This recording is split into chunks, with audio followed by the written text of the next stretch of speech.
Bienvenidos a Ecos de la Historia. Mm, Cerremos los ojos por un momento. Vamos a situarnos mentalmente en el interior de un espacio asfixiante. Un lugar cargado de olores, a resinas, a perfumes muy densos. sí, una atmósfera pesadísima. Exacto.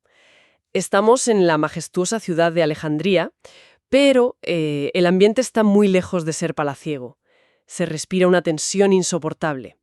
Fíjate que ha pasado casi un año entero desde aquella devastadora derrota en la batalla de Accio. Claro, la del 2 de septiembre del año 31 antes de la era cristiana. Eso es. Afuera el calor es implacable. Y las legiones de Octavio, el hombre que pronto se convertirá en el emperador Augusto, mantienen un cerco asfixiante sobre la ciudad. ¿No había escapatoria? Ninguna. El eco de las botas militares romanas resuena en las calles. Y Marco Antonio, al ver que su propia flota lo abandona, y ya sin ninguna esperanza militar, pues acaba de quitarse la vida. Un colapso absoluto. Totalmente. Y en medio de este desastre, la reina Cleopatra se ha encerrado bajo llave. Está rodeada de sus inmensas riquezas, recluida en la penumbra de su propio mausoleo. Y es bajo esta incalculable presión psicológica donde llegamos al 10 de agosto del año 30 antes de la era cristiana. O al 12 de agosto si nos guiamos por el calendario histórico juliano, claro. Eso es. Ese día, en ese encierro tan lúgubre, la última reina del antiguo Egipto se quita la vida. Y con ese acto final nace uno de los mitos visuales más perdurables de toda la civilización humana. Pues precisamente el propósito central de nuestra sesión de hoy es tomar ese mito monumental, o sea, la famosa muerte por la mordedura de un reptil, y someterlo al más estricto rigor académico. Ya, ponerlo bajo la lupa. Exacto. Basándonos de manera exclusiva en la investigación que es asombrosa del académico Pierluigi Leone Gatti, vamos a realizar una especie de autopsia forense a la historia misma. Y para ello, estructuraremos esta clase magistral en dos grandes bloques. A ver, cuéntame. Primero abordaremos lo que en filosofía y ciencia se denomina la pars destruyens, es decir, la parte destructiva del análisis. Básicamente vamos a tomar el martillo de la ciencia moderna. Me encanta esa imagen. Sí, utilizando la medicina, la herpetología y la toxicología contemporáneas para demoler, pero ladrillo a ladrillo, el relato oficial romano. Echar abajo el decorado. Eso es. Y una vez que hayamos limpiado los escombros de esa mentira biológica, entraremos en la pars construyens, la parte constructiva. Allí vamos a analizar la arquitectura del engaño, para entender cómo la inmensa maquinaria de propaganda literaria de Augusto diseñó este símbolo a medida. O sea, cómo crearon el fake news de la época, por así decirlo. Totalmente. Y lo haremos con la profundidad, el detenimiento y, bueno, la calma que exige un análisis de este calibre. Pues, a ver, para poder aplicar ese martillo científico del que hablas y derribar el mito, resulta imperativo establecer primero qué decía exactamente el plan original. Claro. Es decir, qué afirmaba esa versión oficial que Roma esculpió en piedra para la posteridad. Porque, a ver, la imagen que ha llegado hasta nuestros días, a través del arte, del cine, no surgió de la nada. Alguien tuvo que escribirla. Desde luego. El relato fundacional, el que cimienta toda la leyenda, fue ensamblado principalmente por dos titanes de la historiografía antigua, que son Plutarco y Dion Casio. ¿Mm? La crónica que ellos diseñaron establece que Cleopatra, siendo plenamente consciente de que no había escapatoria, pues orquestó la escenografía de su propio final con un control absoluto. Se vistió con todo el esplendor de sus galas reales, reclamando, digamos, la dignidad de su estatus faraónico, y permitió que una aspis le arrebatara la vida. ¿Una aspis? Sí, y en este punto el rigor filológico es crucial. Cuando los textos griegos emplean el término aspis, en este contexto geográfico en particular, identifican de forma inequívoca a la cobra egipcia, la que está clasificada biológicamente como Naja H. O sea que no estamos hablando de una víbora pequeñita que pasaba por ahí. Para nada, no estamos ante una víbora menor. Según el dramatismo que aporta Plutarco, la serpiente fue introducida en el mausoleo burlando el férreo control militar romano, oculta en el interior de una cesta de higos. O tal vez dentro de una hidria, un término griego que debemos traducir de inmediato como una gran jarra de agua. Madre mía, ¿una cesta o una jarra? Sí, y fíjate que Dion Casio aporta una variante, no sé, más delicada, sugiriendo que el reptil llegó escondido entre un lecho de flores. Y ambos historiadores rematan la escena asegurando que la reina no pereció sola. Claro, las doncellas. Exacto. Sus más leales doncellas, Eiras y Charmión, sufrieron el mismo destino letal. Y Dion Casio incluso incluye en esta macabra coreografía a un eunuco que también habría caído víctima del mismo animal. Bueno. A ver, si analizamos este escenario desde una perspectiva estrictamente logística, el relato hace aguas por todas partes. Totalmente. O sea, hay que ponerse en el lugar del mando militar romano. Octavio tenía una obsesión política innegociable. Necesitaba exhibir a Cleopatra viva en las calles de Roma. Era su gran trofeo. Exacto. Ella era el trofeo máximo de su triunfo, la prueba viviente de su supremacía total. Por lo tanto, el nivel de paranoia y de vigilancia en torno a ese mausoleo habría sido absoluto. Intentar introducir un animal salvaje, impredecible y además letal a través de esa guardia pretoriana sería el equivalente histórico a intentar pasar un arma de asalto por el control de seguridad de un aeropuerto moderno escondiéndola debajo de unas manzanas. Es una analogía perfecta. Es que los soldados romanos sabían perfectamente que sus propias cabezas iban a rodar si la reina moría. Habrían inspeccionado cada hoja, cada higo y cada gota de agua que entrara en ese recinto. Claro. Y fíjate, esa misma objeción logística que planteas ya estaba muy presente en la antigüedad, porque el escepticismo no es un lujo exclusivo de nuestra mentalidad moderna. Ya, que no se lo creían ni ellos. Exacto. Varios de los historiadores antiguos más prestigiosos no terminaban de tragarse el relato oficial. Estrabón, por ejemplo, cuya obra representa la mención más cercana en el tiempo a los hechos reales, y más tarde el meticuloso Suetonio, pues ambos establecieron una prudente distancia intelectual con la versión del Estado. Ah, sí. ¿Cómo lo hacían? Pues en sus manuscritos empleaban fórmulas retóricas diseñadas específicamente para no comprometer su credibilidad. Utilizaban verbos como el latino putabatur, que traducido inmediatamente al español significa se creía o se decía. ¡Qué listos! Se lavaban las manos. Se decía qué, se rumoreaba qué. Eso es. Esta calculada elección semántica es una prueba documental de que, en los círculos cultos y en las élites de Roma, la historia de la serpiente jamás se aceptó como un hecho empírico incuestionable. Circulaba más bien como un rumor dramático impulsado por el poder. Pues si los propios intelectuales romanos ya levantaban una ceja ante semejante despliegue teatral, resulta asombroso que hayamos tardado tanto en llevar esta escena a un laboratorio moderno. Ya te digo. Entremos de lleno en esa pars destruyens que mencionabas antes. Supongo que cuando la biología herpetológica evalúa las dimensiones físicas reales de la naja Aye, la teoría de la cesta de higos pierde toda viabilidad, ¿no? Se desmorona por completo. La investigación de Gatti, apoyada por herpetólogos contemporáneos, es demoledora en este aspecto. Porque, a ver, la cobra egipcia no es un pequeño reptil de jardín. Claro. Para que la mordedura de una naja Aje inyecte un volumen de veneno suficiente como para garantizar la muerte de un ser humano adulto. Digamos una mujer que pesaría entre 45 y 65 kilos. El animal requiere un desarrollo anatómico sustancial.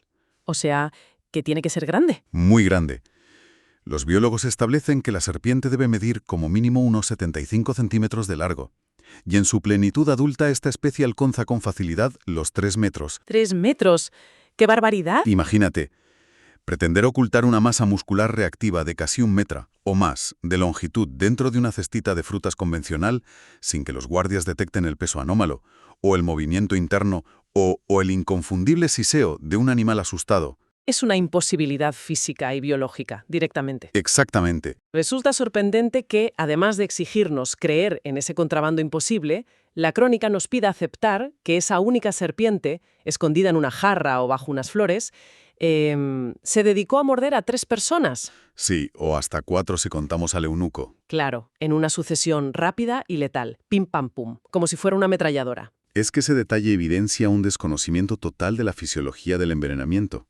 A ver, las glándulas secretoras de una cobra no funcionan como un dispensador inagotable.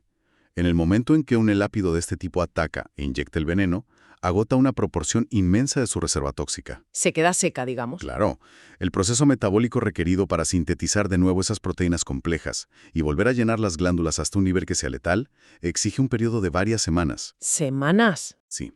Por consiguiente, Una sola cobra jamás habría tenido la capacidad biológica para ejecutar un asesinato múltiple de 3 o 4 personas de forma casi simultánea. Y curiosamente, esta inconsistencia era tan flagrante, tan obvia, que los propios arquitectos literarios de Augusto, los poetas de la corte imperial, ¿Qué hacían? pues a menudo trataban de parchear el error hablando en plural, mencionando vagamente serpientes, en plural, en un intento, la verdad desesperado, por dar coherencia a un ratio de mortalidad que la matemática biológica sencillamente no podía sostener. O sea, se inventan más serpientes sobre la marcha para que cuadre el número de muertos. Tal cual.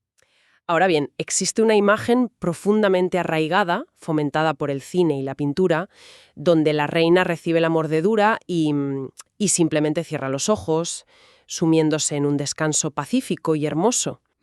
La versión romántica. Sí, pero me imagino que un veneno neurotóxico en la vida real no apaga el sistema nervioso como si fuera un interruptor suave. Debe haber un caos fisiológico brutal ahí dentro. Brutal no, lo siguiente. El contraste entre la invención poética y la cruda realidad clínica es abismal. Y aquí es donde la toxicología aniquila el romanticismo por completo. A ver. El veneno de la cobra egipcia opera mediante neurotoxinas de acción muy severa, cuyo comportamiento en el organismo humano es asimilable al del curare.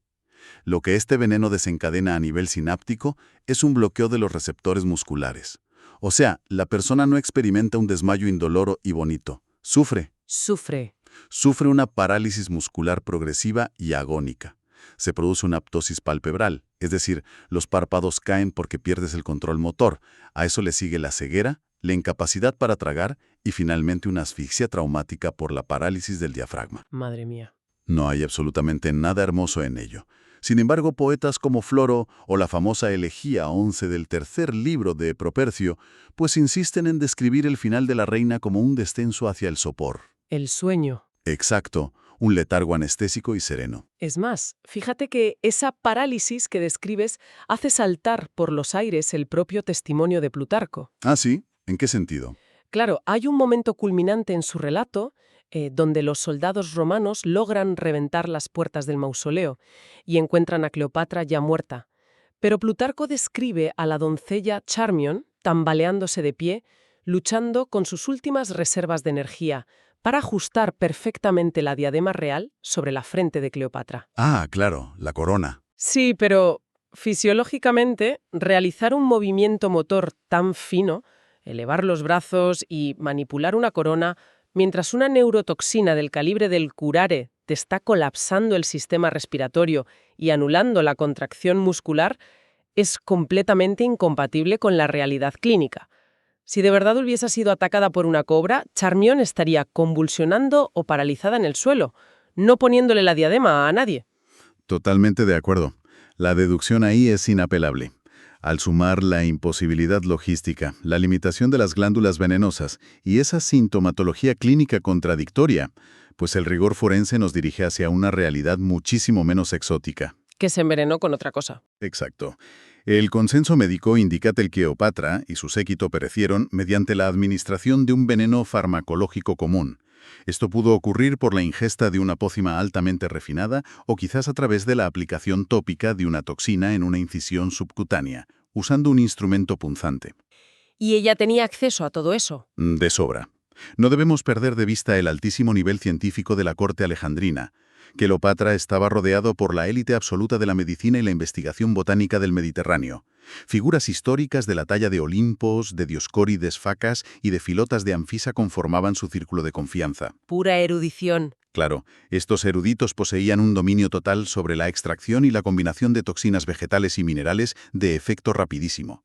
Para una gobernante pragmática y educada como ella, recurrir a una dosis química controlada, fiable, era la única opción lógica. Mucho mejor que soltar un bicho enorme por la habitación. Exacto, descartando por completo el caos impredecible de liberar a un reptil incontrolable en sus aposentos. Bueno, pues si la ciencia demuestra de manera tan aplastante que esto fue en realidad un suicidio químico convencional de laboratorio, la pregunta que surge de forma natural nos empuja directamente hacia la segunda fase de nuestro análisis.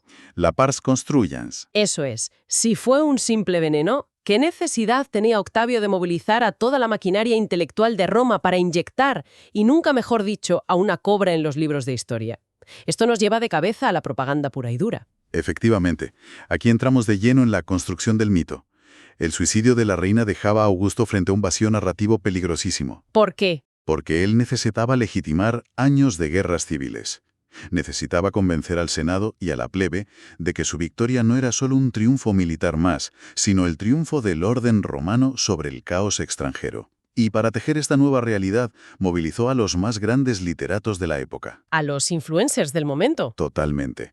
Horacio, a través de su célebre Oda a 37, y Virgilio en la inmortal Eneida, consagraron la figura de los reptiles como agentes del destino. Pero el detalle teológico definitivo nos lo aporta Propercio. ¿Qué dice Propercio? En sus elegías no utiliza términos genéricos. Se refiere específicamente a las Sacrae Colubre, lo que traducido directamente al español significa serpientes sagradas. Ojo, sagradas. Y claro, el uso de ese término no es casual en absoluto. Hoy en día podríamos pensar que un romano medio de la calle no entendería el simbolismo egipcio. Pero la propaganda de Augusto era tan sumamente brillante porque utilizaba códigos visuales que su público ya conocía perfectamente. ¿Mm? La cobra representaba el Ureus, la deidad protectora que escupe fuego contra los enemigos del faraón, el símbolo absoluto del linaje real. Y los romanos sabían esto perfectamente porque Cleopatra no era una desconocida lejana para ellos. Ella había residido físicamente en Roma. En la villa del propio Julio César. Exacto, entre los años 46 y 44 antes de la era cristiana. Su estancia allí generó un impacto cultural inmenso. O sea, se puede observar la asimilación de su cultura en obras de arte de la propia época, como la escultura conocida como la Venus del Esquilino, Sí, una pieza notable. que muchos expertos identifican directamente con la propia reina y que exhibe claramente una cobra erguida esculpida en su soporte, así que el ciudadano de Roma sabía exactamente qué poder encarnaba ese animal. Y Octavio capitalizó magistralmente ese conocimiento previo de la gente. Cuando por fin celebró su desfile triunfal en las calles de Roma, se enfrentó a la frustración de las masas. La gente exigía ver a la monarca derrotada en persona. Querían su trofeo. Claro. Ante la ausencia del cuerpo físico, él diseñó una alternativa visual de un impacto abrumador. Hizo desfilar una gigantesca efigie, una estatua o pintura de Cleopatra a tamaño natural, mostrándola fatalmente envuelta por la cobra. ¡Qué fuerte! Transformó un enorme problema logístico en la campaña de manipulación pública más exitosa de toda la antigüedad. Es asombroso pensar en el paralelismo con nuestra época, ¿verdad? Lo que hizo Octavio con esa estatua en el desfile es el equivalente antiguo a crear una imagen falsa con inteligencia artificial y hacerla viral en redes sociales, hasta que todo el mundo asume que es una fotografía real. Sí, es exactamente lo mismo. Tomó un suicidio clínico y lo convirtió en un castigo cósmico. El mensaje implícito para la población romana era demoledor. Esta reina no solo ha sido aplastada por el acero de nuestras legiones, sino que los propios dioses de Egipto, representados en su Ureus divino, la han repudiado y ejecutado. Una narrativa perfecta para Augusto. Y no olvidemos que la historiografía antigua ya tenía muchísima experiencia en adornar muertes por envenenamiento con eufemismos literarios. Pensemos en figuras ilustres como el general Aníbal o el griego Temístocles. Cierto. Sus muertes fueron descritas en los textos afirmando que bebieron sangre de toro. Pero a ver, biológicamente, la sangre de toro coagulada no tiene ninguna capacidad letal. Los tratados médicos griegos y latinos simplemente utilizaban beber sangre de toro como un código oscuro, un eufemismo literario, para enmascarar el consumo de venenos potentísimos. Claro. Así que la cobra de Cleopatra obedece exactamente a la misma necesidad narrativa de disfrazar un suicidio farmacológico con un manto de mitología exótico. Pero fíjate, el ensañamiento de la maquinaria de propaganda de Augusto no se limitó a falsear su agonía. Había que destruir cualquier rastro de la inteligencia y el prestigio intelectual que la reina poseía. Había que hundirla del todo. Eso es. Y esto dio lugar a la creación de una leyenda negra paralela, que distorsionó su relación genuina con la ciencia para presentarla ante el mundo como una especie de científica sanguinaria y sádica. Uf, ese ángulo es particularmente siniestro. Se lee casi como el guión de una novela de terror. Si no recuerdo mal, la acusan de realizar experimentos dignos de una cámara de tortura. Exactamente. La semilla de esta infamia se encuentra en un fragmento de papiro conocido como el Carmen de Bello Actiaco, Y posteriormente, esta historia fue amplificada sin pudor por autores como Plutarco y Claudio Eliano. ¿Y qué decían exactamente? Según esta oscura acusación, Cleopatra, que supuestamente estaba obsesionada por encontrar la toxina perfecta para su inminente suicidio, ordenó agrupar a una inmensa cantidad de prisioneros en su palacio. Los textos latinos utilizan la expresión noxia turba, que se traduce al español como multitud de criminales. Multitud. Sí, y la leyenda sostiene que la soberana administraba personalmente venenos de diversas serpientes y toxinas vegetales a estos cautivos, e incluso procedía a diseccionarlos vivos, observando sus retorcimientos de dolor con frialdad clínica, simplemente para registrar qué sustancia garantizaba la muerte más veloz. Bueno. Aquí es donde resulta absolutamente imprescindible interponer la historia real de la medicina para desmontar la difamación. Porque, a ver, en el mundo mediterráneo antiguo, tanto en la cultura griega como en la egipcia, existía un tabú religioso y social profundísimo en torno a la integridad del cuerpo humano. Intocable. Claro. Cortar la carne humana era visto como una profanación gravísima que comprometía el tránsito hacia el más allá. La práctica de la disección, y ya no digamos la vivisección de personas vivas, era algo culturalmente inaceptable. Es que no se hacía. De hecho, los únicos registros fiables de vivisección humana en la historia antigua se remontan a investigadores como Herófilo de Calcedonia y Erasístrato de Ceos. Y ellos operaron bajo circunstancias muy excepcionales en la primera mitad del siglo III, antes de la era cristiana. Muchísimo antes. Exacto, 3 siglos antes.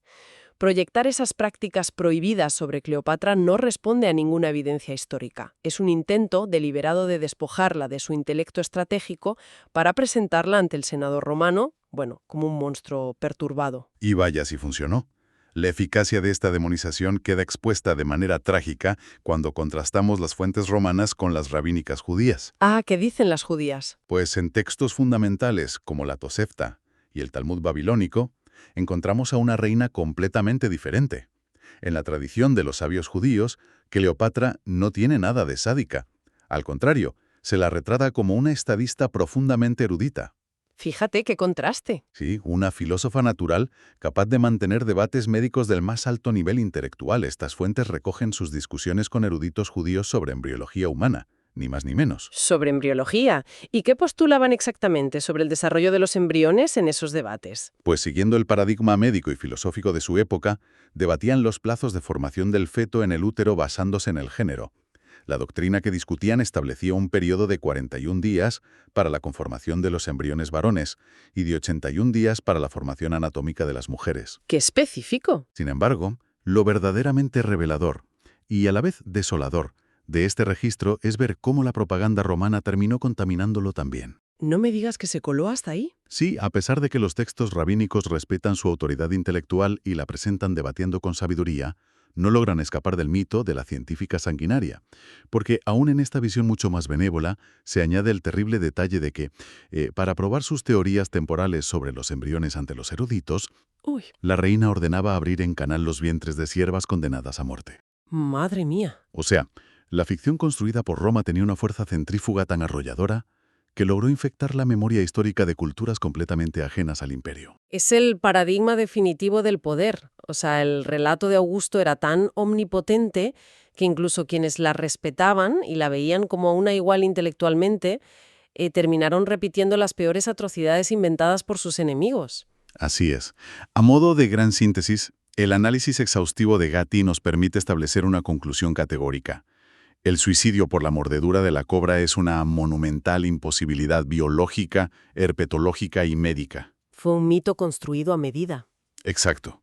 Fue una muerte por envenenamiento químico, muy probablemente oral, que fue astutamente recubierta de teología política.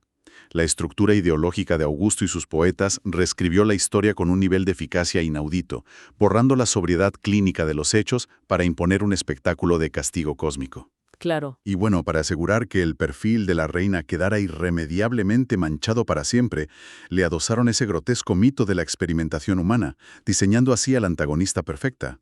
Una mujer despiadada y alienígena que justificaba perfectamente la gloriosa expansión del nuevo orden romano. Pues al diseccionar todo este engranaje de manipulación, nos asalta una reflexión final inquietante.